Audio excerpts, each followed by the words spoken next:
Welcome to the Clubhouse Rag Show, your backstage pass to style, stories, and the swagger that sets the Clubhouse apart. With your host, Lee Lathouwers, proudly sponsored by Clubhouse Rags, where classic meets bold and every stitch tells a story.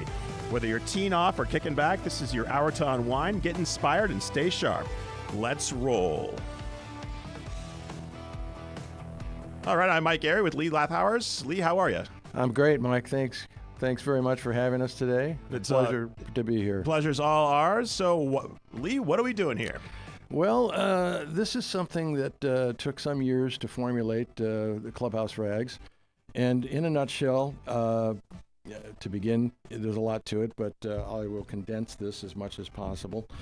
My brother and I, my brother Kerry Lathouwers, our father was a graphic artist for 60 years. And he was a phenomenal graphic artist. He specialized in cartooning. Essentially, when he passed in 2007, he left a treasure trove of his work to my brother and I.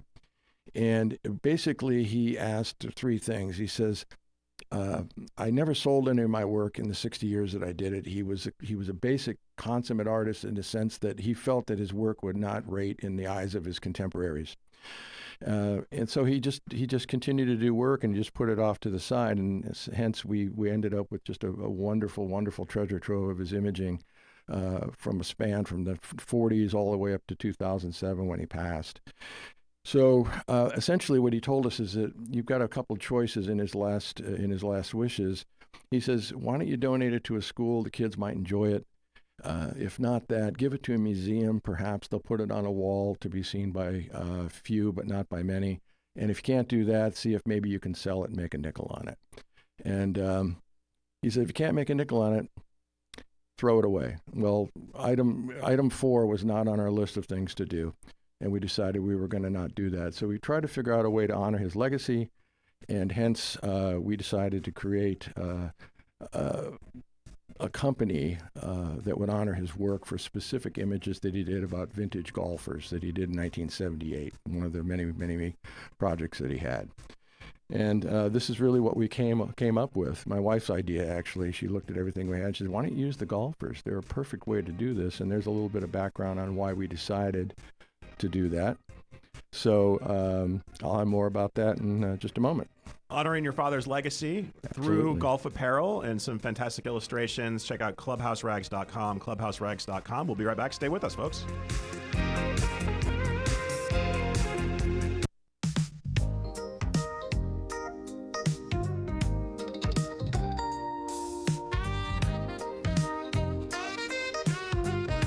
And we are back, the Clubhouse Rags Show with Mr. Lee Lathouwers. I am Mike Gary, CRN Digital Talk Radio, CRNTalk.com. And Lee, we talked in the intro here about what we're doing here, and you were honoring your father, a graphic artist for over 60 years. Yes. A World War II veteran, served in the Pacific Theater. He did, yes. Wounded combat veteran.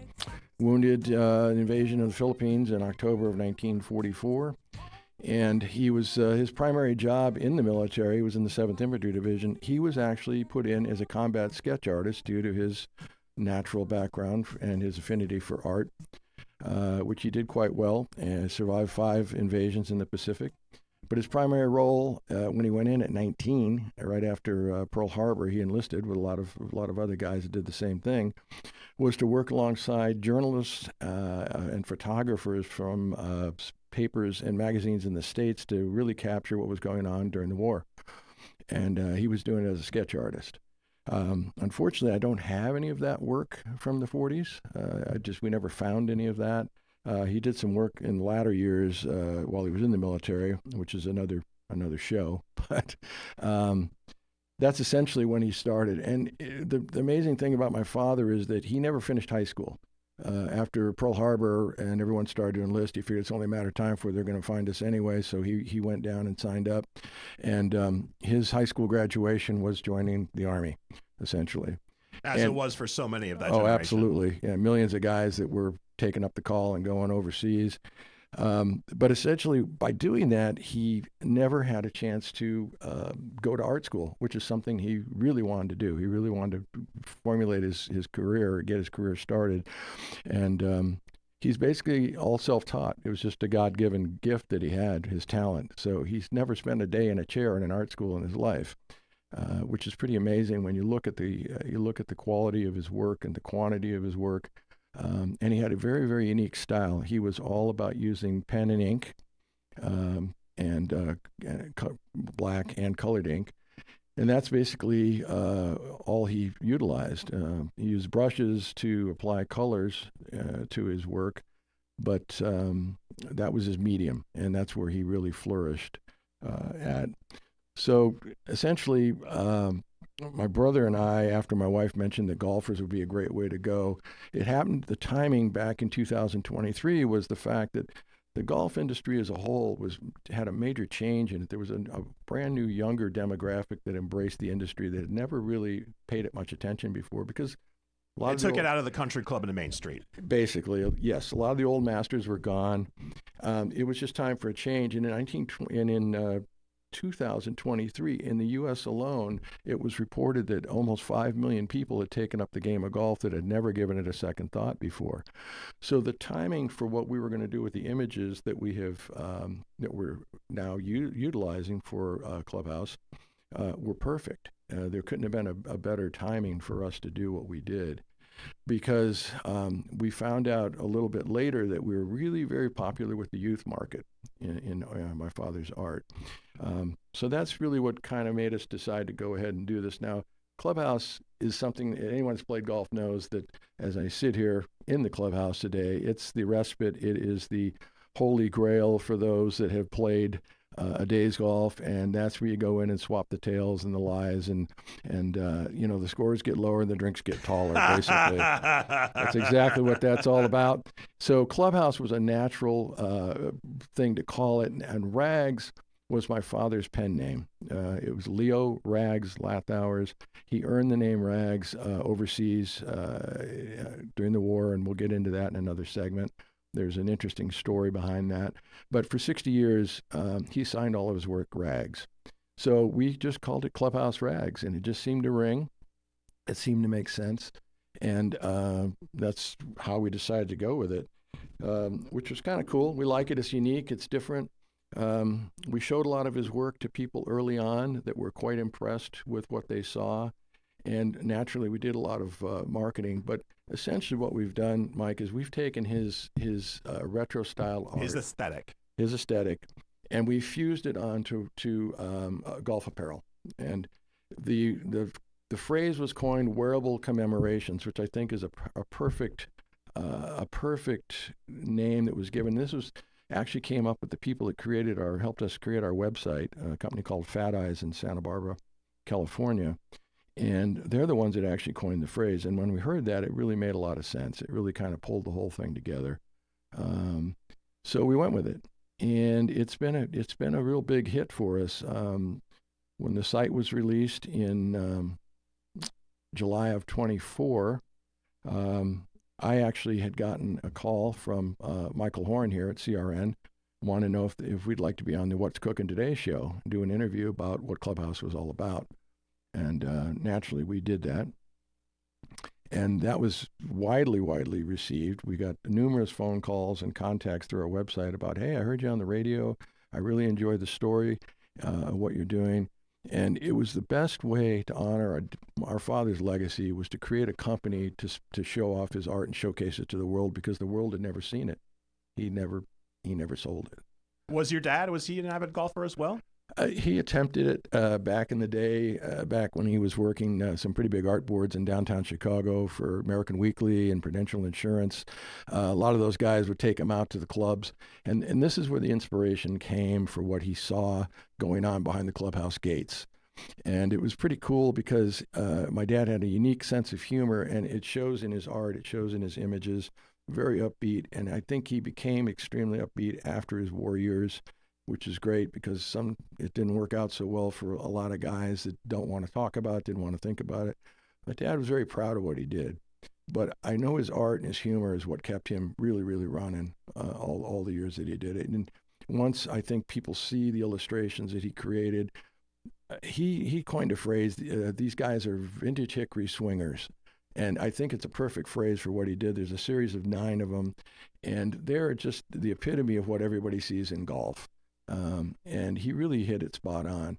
And he did these images in 1978. So they're a little bit, they're a retro style, which again, in our favor, retro is very in right now and has been for a little while.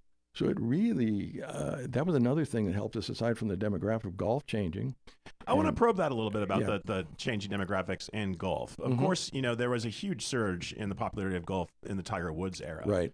And it really made the game more accessible to a lot of people. And also the demographic changed just as, older golfers, the more country club set, have aged out of the sport. And now you have more young players coming in. Also, more municipal courses are available to people as well. Is there any other factors? Do you think that's why you're seeing more young people play golf? Well, absolutely, yes. We did a lot of market research before we attempted to do any of this, certainly with courses and pro shops. And I think I know that when the old masters were playing, there's a certain regimentation to the game, especially with the PGA at the professional level. But it transcended down to guys like you and me that would go out and play golf. And it was all about, for a lot of guys, it's all about the scoring. How well did I do? It was very serious. They took everything very serious, which I guess, it's part of mastering that particular game. But with my father's work, he was really showing the lighter side of golf, and that don't get wrapped up in scores and don't get wrapped up in what people tell you should be shooting. You should have a certain handicap. Go out for the love of the game and play the game and have fun with it. And have great camaraderie with your friends to be able to go out and just experience having a good time. And his work really speaks to that. So that's really kind of our mantra at Clubhouse Rags. It's about, just going out and being yourself and learn how to laugh hardest at oneself. Don't take things so seriously. Life is not supposed to be that way. It just made a lot of sense. And a lot of people that we've sold our apparel to have told us, I see these characters, they remind me of my grandfather, my uncle, my dad. That's the way I remember. He liked to play in crummy weather. He could never keep score. He didn't want to keep score. He didn't count, didn't keep a scorecard. So there's all these things that have come back through this work that have been just, it's such a good feeling to know that people respect it, see it, and can relate to it. And they're purchasing it for that reason. So I love that philosophy. So that 104 that I shot the last time I played, that shouldn't bother me, right? No, not at all. No. All right, stick around, you guys. Later in the show, we're going to get to some of those characters. And also, in the coming episodes, we're going to really delve deep into Lee's dad and show some of his fantastic art growing up. Stick around, you guys. You're listening to the Clubhouse Rags Show. Stay with us.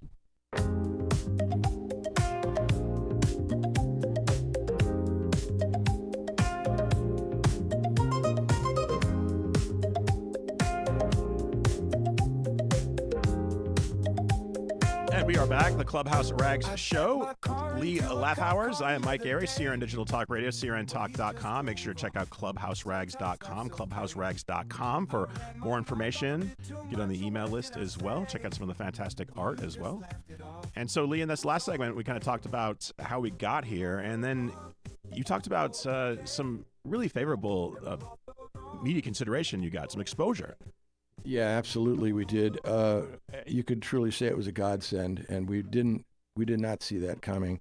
Once the site was released in July of 24, I got a call from Michael Horn here at CRN saying, Lee, and Michael and I go back a little ways. We've been friends for a number of years. He was so gracious about wanting to help us. The first thing he says, what can we do to help? You have a new company, and it sounds fantastic. Let's get you on the air. And I was like, well, Mike, that'd be terrific. We'd love to do that. I said, but our website hadn't quite finished at that point, so we had to put it off a little bit. But in November of 24, we were on the show, the What's Cooking Today show, and Mike extended a fairly long interview with me about what we had created and where he thought it was going. And that was huge. And that same day, that same afternoon, this aired in the morning, it was about 2 o'clock same afternoon that day, I got a call from our local newspaper called Santa Barbara Independent And a gal said to me, "Are you Lee Lathouwers at Clubhouse Rags?" I said, "Yes, I am." She says, "Well, I'm with the Santa Barbara Independent. We picked up your radio interview this morning, and we're absolutely fascinated with the fact that you and your brother are a local Santa Barbara company, and you've just started.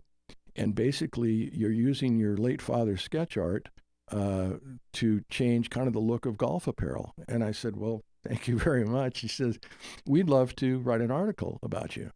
So they had assigned a writer, and they did a tremendous article for us that went to their digital format first and foremost. And I read it, I saw it, I love what they had done, but I was kind of going, I was kind of hoping for print material because they have the circulation of about 70,000 in Santa Barbara. And so they said, we're going to try and get that into print. And I'm like, okay, well, we'll see what happens. So sure enough, December 5th, which is a Thursday, which is the day the paper comes out, I happened to go and look and see, and I found a copy of the Independent, and I picked it up, and I'm looking at it. And it was their holiday edition. It's one of the largest editions they do in the year for Santa Barbara. And I open it up, and I go to page 23, and I see a picture of my father. And we were hoping for, I would have been happy with a small quarter-page article. Anything would have been great. Mike, they did a full-page article on my father and what we've created. And I cried for about 5 minutes. I couldn't believe it. I was so taken with it. And that article has done more for us than you can well imagine. Lots of calls, lots of personal friends calling, lots of people contact us through the website wanting to know where they could buy our apparel. Orders to the site were great.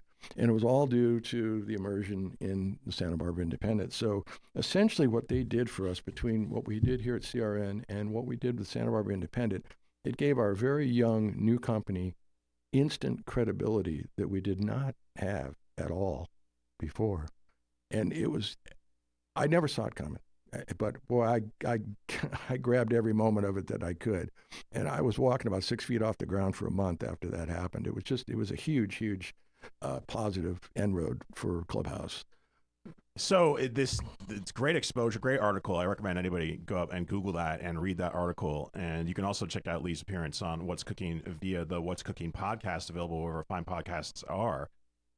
You mentioned you got a lot of calls, a lot of interest, a lot of online orders, but also you guys want to really get in the Clubhouse, per se, into those pro shops. Yes. How's that been going? Well, I'll tell you honestly, we did our market research going to clubhouses to see what's there. And essentially the article in the article in the Independent basically said that, we have changed the face of golf attire. You'd think we had taken over Nike. It was so endearing to see that particular lead that they used for what they're talking about. There's a lot of things in the Clubhouse that have just been around for years. There's a lot of muted colors and kind of weird patterns.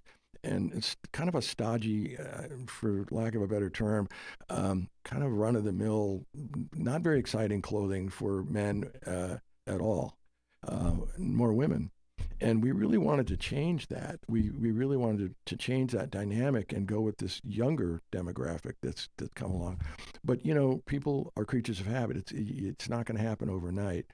And I was very, very skeptical about just going in there and saying, "Hey, guys, I've got this new line of stuff. What do you think?" And because it's a major departure once you see the work compared to what you see guys wearing in the PGA or guys that play golf. I mean, you got Tams, you got striped muted shirts, you have those weird half shorts that are like tucked into the high socks with the saddle shoes. Yep. I mean, that's when I think of pro shop, that's what I think of, and I don't think that's what the younger audience wants. No, as a matter of fact, what we really, we had written a statement about it, that basically Clubhouse Rags was focused and created with one defining goal in mind. We firmly believed it was time for golf apparel to become just a bit more than ordinary clothing. It was screaming to be something much more, absolutely, that was fun and engaging, and we really feel that we fit that particular need. Also, while making a bolder statement that reflect the individual wearing it. And our golf wear depicts a series of character images that represent what we felt is the true, or my father felt, the true stereotypical golfer. These vintage hickory swingers are the ones that define the look that over the years built the mystique and stories behind the clubhouse gates. And I think that's a true statement that he came up with. So we have put off actually going and selling to clubs specifically on a wholesale basis. That was formulate the website, and that was job number one. Job number two was to try and get into a wholesale market with pro shops and golf courses just directly. And I've put that off a couple of times just due to some things, some changes that we made with some of the style. Of course, with anything new, you do prototypes, you step back and you take a look and see what you actually have. Is it going to work? Is it not going to work? So really what part of this is too is to now that we're getting out to a wider audience, I feel much more confident now that we can approach clubhouses with our line and see if there's an interest there. Well, also, as well, and I'm sure your market research flushed this out additionally, is that a younger audience is going to be far more comfortable with the direct-to-consumer model, right, ordering online, yep, rather than going into the stodgy, musty there is pro that shops. Yeah, absolutely. We did a large public event in September of 24 called the Goleta Lemon Festival right outside of Santa Barbara. 30 years they've been doing it. And we did our first public exposure there with our product line. And it became evident very, very quickly that we were a major hit with the college crowd. Now, I couldn't have spent any more better money to find that out any other way than to stand there and have these college kids come up and point to the garments that we had displayed and say, that looks like my uncle. That's my grandfather. He can't hit a ball to save his life. That's my brother. He tells us he shot this, but he doesn't use a scorecard. He doesn't like to count, So it was as if Dad was standing there while this was going on, because people were starting to laugh and they were communicating with the art. They had this instant bond with what they were seeing. It was very, very enduring. It was a 2-day event, and I tell you, after that 2 days, we really had a kind of a different direction that we felt we had. But I still want to see if we can maybe change conventional thinking a little bit in the pro shops. I think it's maybe timing is okay for that now. So we'll see how that goes. Well, how do you make that happen? How do you make those changes? Well, basically, you just have to go in and knock on the door and say, hey, we've got something we'd like you to take a look at. Who do we speak to? And it's either going to get embraced or it won't. But I've had no people yet that I'm aware of come up to me and say, I don't like that. What does that mean? It doesn't make any sense. It's not this, it's not that. I've had no negative connotations come to me directly or anybody that's working for us, which tells me there's hope. So we'll see. Also, you can find more information at clubhouserags.com, clubhouserags.com. If you're watching this on YouTube, all this information is on the screen or in the description below. So, Lee, we got about 2 minutes left in this segment. What else are you guys looking forward to maybe in 2025, 2026 to expand the business? Well, I'm glad you asked. This month, we actually exposed our work in Nagoya, Japan. Yeah, you're going international. Yeah, I would be happy just to do it in my neighborhood, but we had a very unique situation come up. My brother and I have a friend that's been living in Nagoya who was raised in Santa Barbara for the last 10 years. And long story short, he's involved with the Nagoya University there, which is an art institute. And every year in Nagoya for the last 18 years, they do a major art exposition, of which we were part of it was the 19th of this month through the 25th. And we sent the work over, and it was received like you can't believe. The Japanese are crazy for golf. They love golf. They love golf for years. Nothing's changed there. Nothing ever will. But the reception that we got, my brother went over to kind of be our spokesperson there, which was huge. And the acceptance, the people, we sent over our garment, everybody was wearing it. We were selling our images, we were selling our work, and the Japanese just eating it up. They love it. As a matter of fact, the character Rags, which I don't have a picture of the face just in front of me yet, but he was actually perceived initially as a sex symbol. Really? over there. Yeah, I'm not kidding.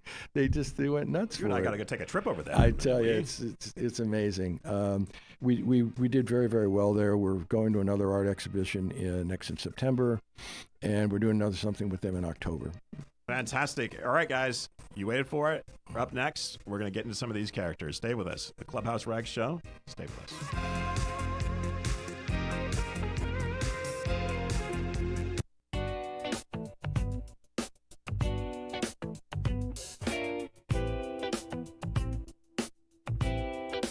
You are listening to the Clubhouse Rags Show with your host, Lee Lathouwers, powered by ClubhouseRags.com, the finest golf apparel and art on the course today, and in the pro shop and online at ClubhouseRags.com. So, Lee, I thought we'd have some fun in this next segment. Oh, yeah. And let's go through some of these characters. And so first, we're going to start with Wooly McWallop. Wooly McWallop.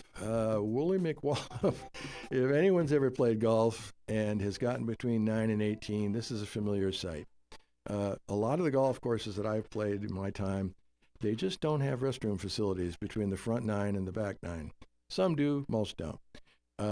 So Wooly is really an expression, self-expressionism of between 9 and 18, and he really fits that particular path. We actually had given all of our golfers Scottish clan names because we wanted to honor the true roots of golf as they originated in Scotland. And McWallop, actually roughly translated in Scottish, means behemoth. And certainly Wooly fits that category. He does block out a lot of light. And he is very much about self-expressionism, and nobody would ever challenge him, as you can see from the size of Wooly. So he's a fun guy to have. All right. I think everybody who's been on the course between 1 and 9 has made that little excursion into the woods there. Dad was spot on with that one. To relieve yourself. All right, really let's go to the next one here. We have St. Dougal McDivitt. Yes, the chunker. The familiar expression in golf is he is a chunker, which means he makes a lot of holes besides the one that he's aiming for. And we call him Saint because he's always looking for forgiveness, but he basically is the kind of guy that asks, when you ask him how many strokes, whatever he represents to you is not exactly with the path that he's left behind himself. So St. Dougal's kind of fun guy to have out there. So not the groundskeeper's best friend. Actually, he is. He's helping them in the maintenance sense when they want to change up holes. Oh yeah, yeah, absolutely works. Yeah, all right, this next one we have Jock Mulligan, the dedicated golfer. Dedicated golfer, yes. He is a fixture in the 19th hole, as you can see. He's quite comfortable there. He basically, his self-profound claim to fame in golf is always shoot 86 proof.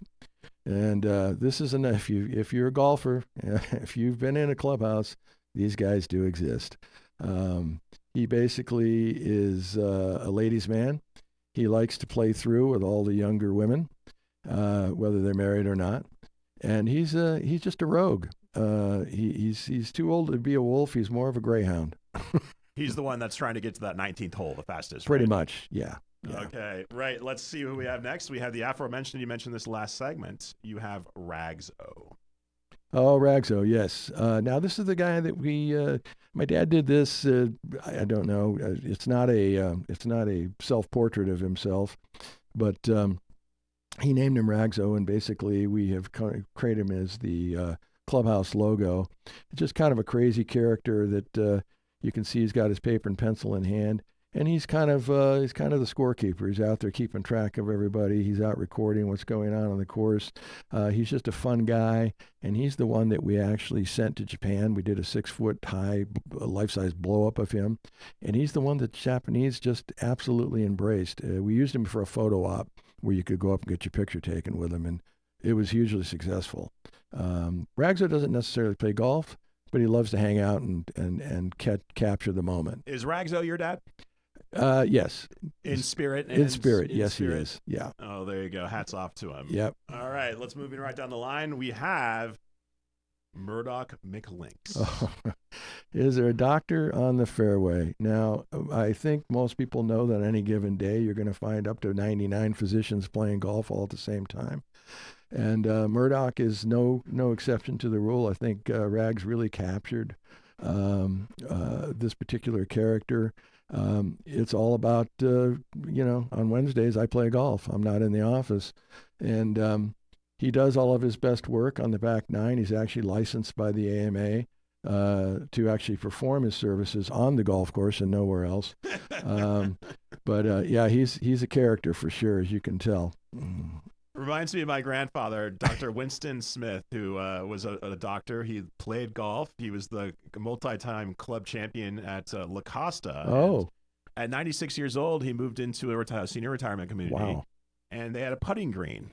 And he was, former club champion, played 100,000 rounds over his time of his lifetime. And he's like, well, I'm going to show up to this new retirement community, and I'm going to dominate in the putting green. Yeah. Very first day he got there, a woman who was in her 90s, who was on an oxygen tank, wow, showed up and smoked him on the putting green.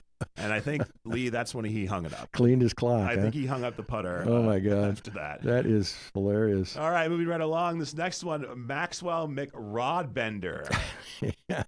Yes, Maxwell McRodbender. Essentially, Maxwell is someone who's always in the water hazard. But he loves playing in the water. He'd prefer that as to playing anywhere else. And he traded in his hickory shafted 9-iron for a fishing pole. The California State and Game Board would love to talk to him about a fishing license, which he doesn't possess. But he does all of his best work ankle deep in water hazards. He's a U-boat commander. Pretty much, yeah, pretty much. Yeah, that's everybody, has with the sleeves, the ankles rolled up, yep, the disconsolate look. A very, very wet green is a very appropriate title for what he does. All right, moving next, we have Malcolm McStrokes. Yes. Yep, put me down for a 4. Yeah, right, Malcolm.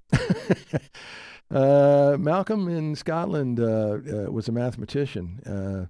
But when the Dewey Decimal System came along, he really couldn't count much past 4, and he loved that because it worked great for him. He never had to really record anything higher than a 4 on his cards, and that's exactly what he does. So he gets away with it. You can see how he's conveniently, sneakily kicking the ball into the hole there without taking a stroke. He's another character in our collection. Dressed like a dandy. Yeah, dressed like a dandy. Yep. He's got, he's a magician of the course. Pulling the rabbit out of the hat, right? Watch his hand over here while I do the magic with the other one over here. Yeah, and then he's going to offer to sell you some swampland after the round. All right, moving right along. Jackie McMashie. Jackie McMashie. He got hit in the head with a mashie niblick years ago, and he hasn't been right ever since. Jackie is one that always plays along the fairway. He always thinks he's on the green. He believes he's the self-proclaimed club champion the last 10 years running, but the only birdies he sees are the ones that are passing right in front of his face. He's a wrong kind of birdie, is Mr. McMashie. Careful out there for our friends of foul. All right, let's see where we are next. We have Fergus. Yes, the all-weather male golfer, Fergus McDruickett. McDruickett, Mike, in Scottish, actually does translate to all wet. So it was appropriate that he was named Fergus McDruickett. Loves playing in all kinds of weather.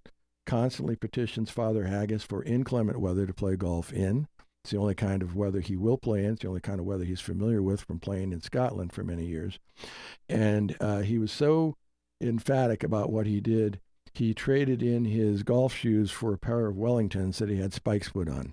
So he fits right in out there. You can see that with the rain just dripping off him. He's got the wilted cigarette going there. And he just loves playing in the foul weather. Yeah, he's a foul weather golfer. All right, he's got the whole gear for you. And last but not least, we have Agnes McDuffer. Angus, yes. The drinks are tall and the scores get lower. This is the epitome of the 19th hole character. The chair is really his tee box. He can put a hole in one right from there without leaving it. He's kind of got he's got the pipe, which he's kind of got the Hugh Hefner bit down, the look there quite a bit. And he is just what you see. His friends call him the pin seeker. Basically, he can hit it from not moving from his seat and still enjoy a drink. And his friends basically always cheer Angus because he's always buying the next round. We all need an Angus in our life. I can Absolutely. see why these aesthetics, these logos, these characters are so enigmatic to the college crowd, because like you said before, everybody, they're characters because they're caricatures of somebody we all have seen or know on the golf course. Oh yeah. And he really captured it. He really nailed it. I mean, in his mind's eye, which was huge. And I believe it was, and correct me if I'm wrong, it was your decision to make them all Scottish. Why did you go that direction? Well, I wanted to tie. We had to, of course, as playing golf, they're tied into the game. But my wife is Scottish, and when we started talking about what we're going to do the golfers, and golf was actually created in Scotland many years ago, it might be cool if we gave them Scottish clan names, something we could have some fun with, and we do. So I came up with my wife. We came up with the names, and we wanted a name that would fit what the character is doing in the image that you see, and I think we kind of captured that. I also wrote a bio about each one of them, a short one-paragraph bio, which we'll get into at another time, and that explains what they're doing, why they're doing it, and I have some actual golf jargon and vernacular in there so the people that do play the game can actually relate to what they're all about. Well, Lee, I mean, the audience is dying to know, of all these characters, which one is you? That would probably be Angus. He's my favorite. He's always been my favorite. I don't know. I think Dad just hit this guy so spot on with the look.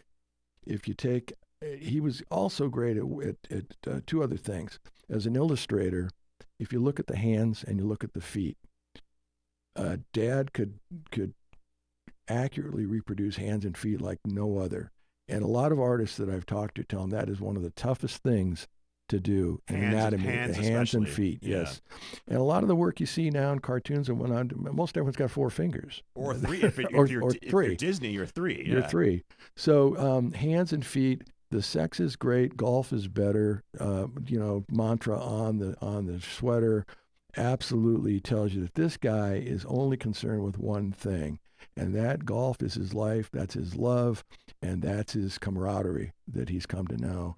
And McDuffer, well, yeah, he's a duffer. No doubt about it. Also, we consider him to be the founding member of the club, so he has that hierarchy that he possesses. He's the guy. He's the guy that everybody wants to be. I assume that's a gin and tonic in his hand. Oh, absolutely. Yeah, that was actually, you're right. That was my father's favorite cocktail. So mine too. Yeah, yeah. Maybe some Bombay Sapphire or some Sapphire. You're reading my mind. Sapphire is my favorite. Is also my father's favorite. It's my favorite too. Oh, hey, we're in great company here. Yes. I like mine with a lime wedge and a cherry. Well, there's no cherry in that one, but he was pretty close. It's amazing art and an amazing tribute that you're paying to your father to establish a business that's going to keep his legacy moving forward. Yeah. And if you guys want to learn more about that, make sure to check out clubhouserags.com. Clubhouserags.com. You can read about the story of your dad's story, the company's story, but also you can explore all the art, all the characters that you guys created, as well as your dad created. Yes, and the bio is at the website. My father's background and bio information's all in there. And that was one of the things that took us a little longer to do the site because the company I had hired was the best in Santa Barbara. And when I approached them with the project and I said, we want to do a legacy site, they kind of they lit up and went, it's something we've never really done. And I wanted it done right. I didn't give them a timeline. And they knocked it out of the park for us. It took a long time to do it, but they did it right. And I only wanted it to be right. And right it is. Clubhouserags.com. Stay with us, folks.